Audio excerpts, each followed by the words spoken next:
So why do brilliant people stay broke? You might be asking this question for your own good. You might be the person who has all the ideas. Brilliant. You have all the answers. Yet you're here with zero. You're here picking up the scraps. You know you deserve better, a better job, a better role. Yet you can't communicate that. Whereas, it's the people who may have questionable ideas. Their ideas are nowhere near as good as yours. Yet they're the ones who have the networks. And it's because of that, they're able to demand the best. They're able to get access to the best jobs. First come, first serve for the promotions. They have the networks, they have the relationships. Yet their ideas are nowhere near as good as yours. The question is, how do we get you to here? How do we get you in a position where your ideas are solid, nobody questions your ideas, and you're able to communicate them? This is how you fix this in 30 days. Now, this might sound so weird and counterintuitive, but the reason why you are stuck where you are is because you are a good worker. Imagine this. Imagine you are somebody who always completes their quota. You always meet your targets.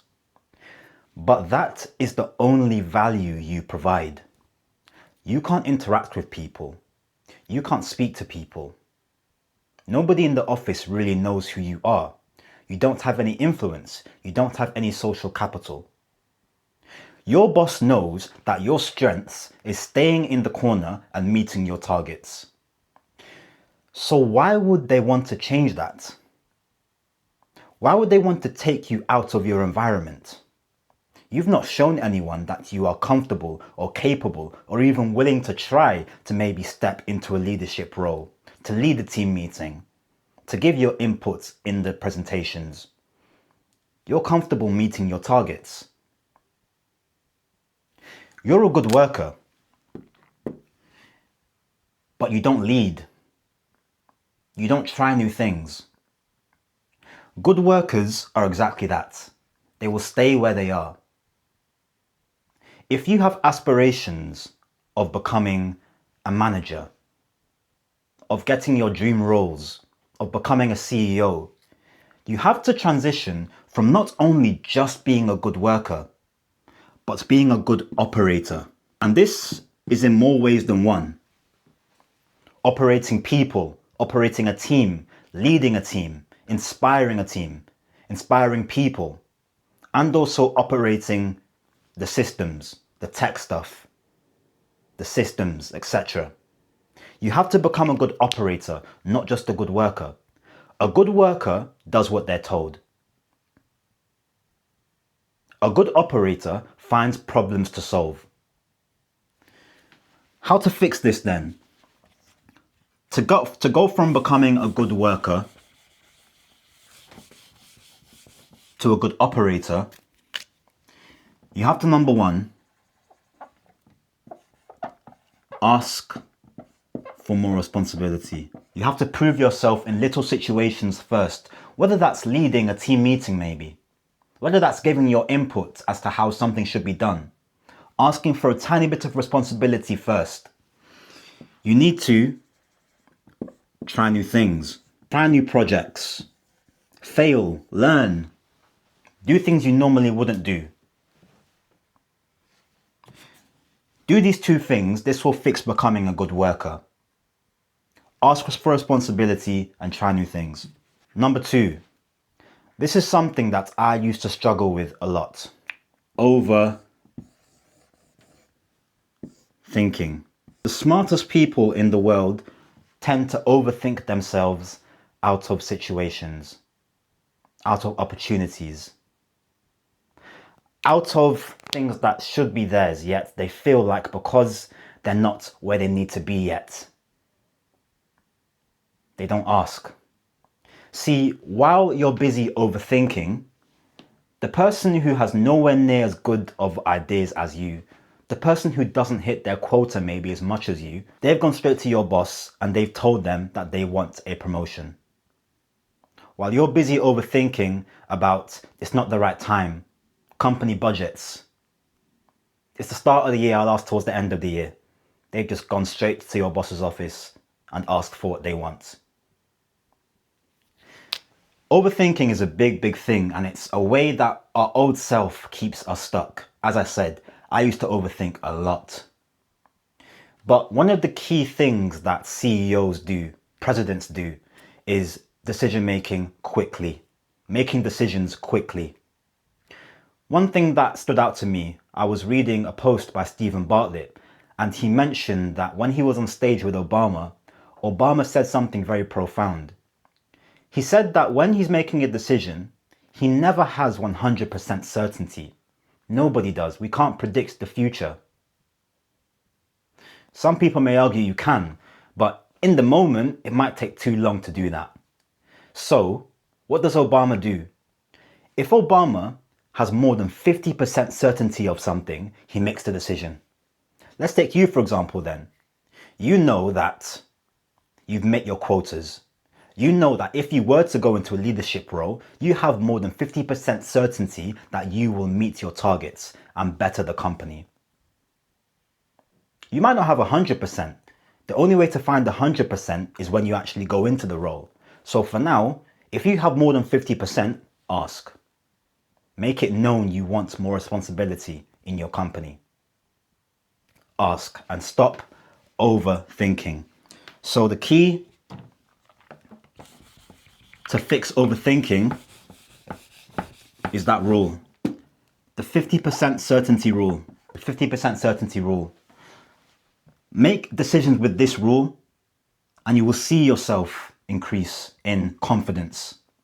And a thing that you may be struggling with is, if I make a decision with not a lot of certainty, then I might make a mistake. Yes, that's the whole point. You're going to make mistakes. You're going to make mistakes, but mistakes is how you learn. And knowing deep down that you will be successful no matter what. This is really what helped me eradicate overthinking. I know deep down I will be successful in what I do no matter what.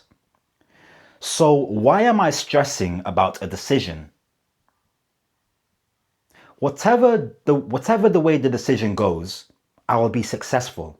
So why am I stressing over it? Make the decision, see what happens, and continue. Because whatever happens off the back of that decision, you will be successful. Have that belief in your mind. Whatever happens, you will succeed. Amazing.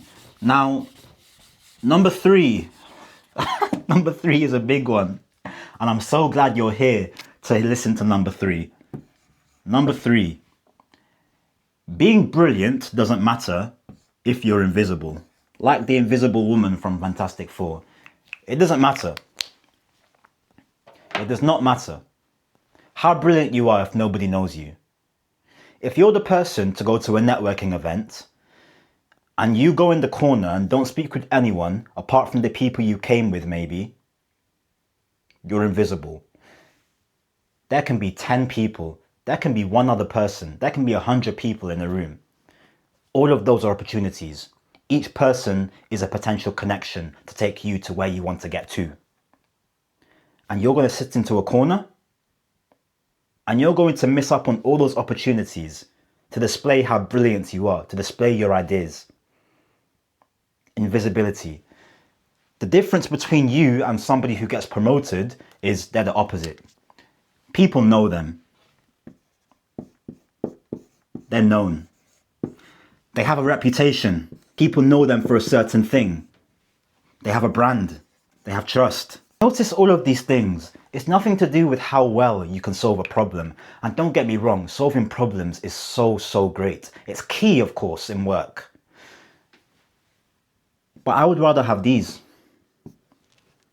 Do you know why? Because your boss has these. And then he has people like you to solve his problems.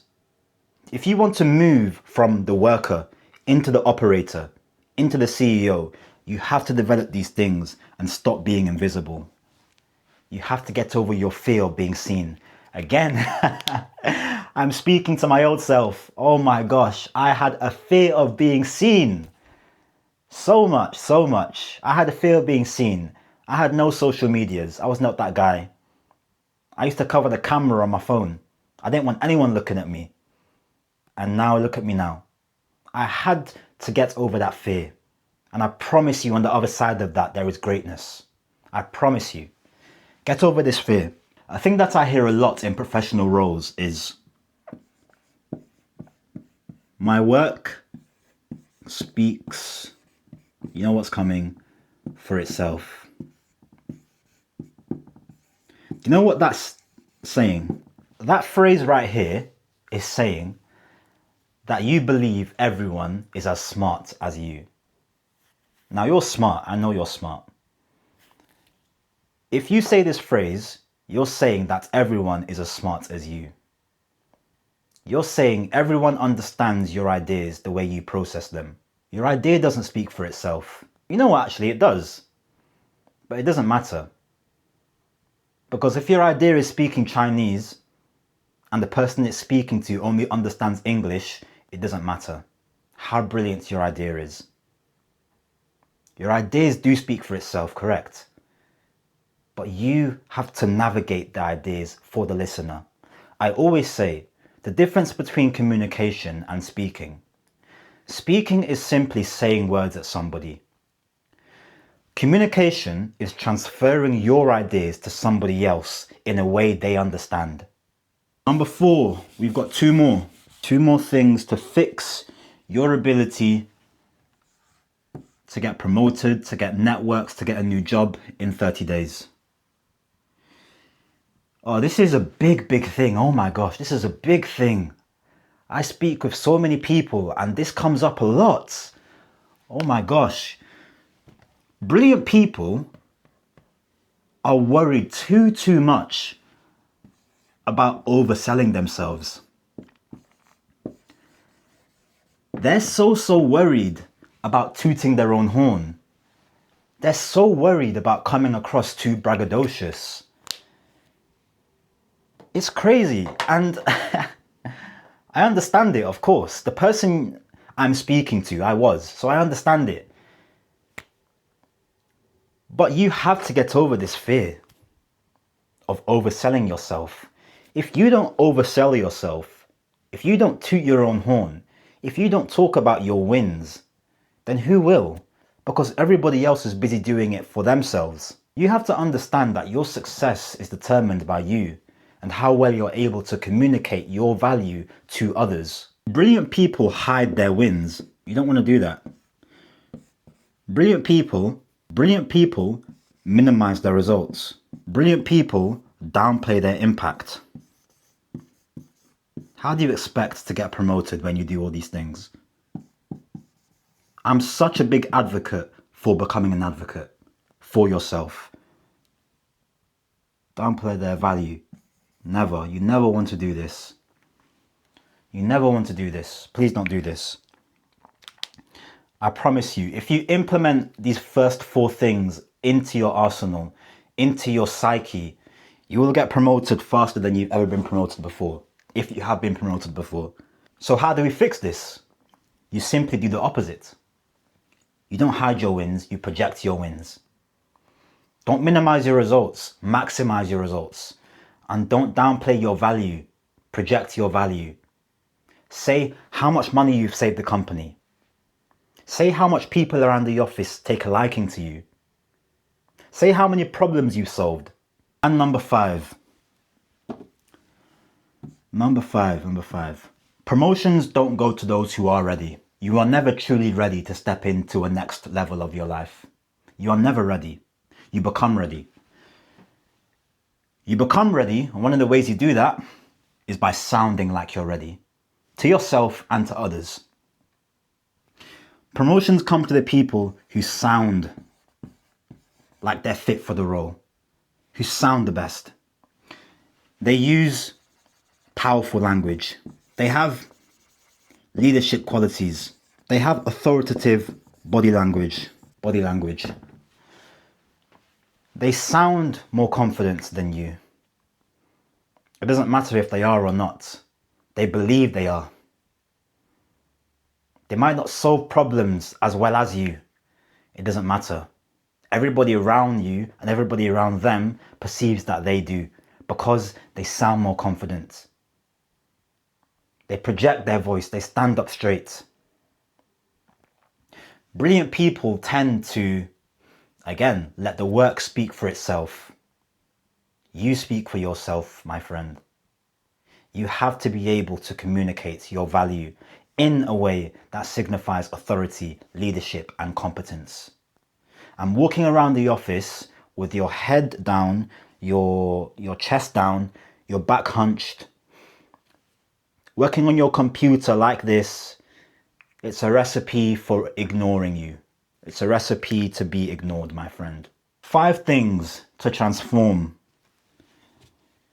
you being a brilliant broke person into somebody who takes charge of their career and who has access to the best networks, to the best opportunities. My name is Tion. I am a professional communications coach. I help professionals like you advocate themselves for promotions, for new jobs, for higher pay, etc. If you want to work with me one-to-one, then click the link in the description and me or my team will reach out to help you.